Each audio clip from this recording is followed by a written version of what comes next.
Assalamualaikum warahmatullahi wabarakatuh. Tepangkeun nami sim kuring Apriana Wainul Alamsah. Abdi di kelas 8. Di dia abdi bade nyaritakeun deui novel Miang ka Bandung. Dina sempalan novel Miang ka Bandung ngaran kuring teh nyaeta si Kondi. Anu pagawean manehna teh ngajaga beas anu Mang Mahmud.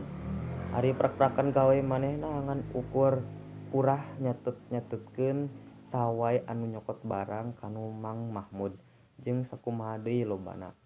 Manehna ngarasa enteng dina pagawean eta sabab cek manehna teh lamun kudu nyekel duit setoran sieun kitu kieu ngaranna ge nyekel duit teh loba pisan resikona. Jadi cek manehna teh mending keneh ngagawe nu kitu leuwih enteng daripada kudu ngajaga duit mah. Tempat kajadianna teh di pasar anu keur kaayaan pasar eta teh jelema anu unggal usik pangaleuwih kota teh rupa-rupa ti mimiti pedagang nepi ka tukang copet ge aya dinya.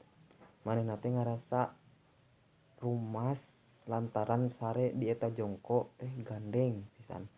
Anu pangheulana wauh di jongko teh nyaeta si Ahid jeung si Sule.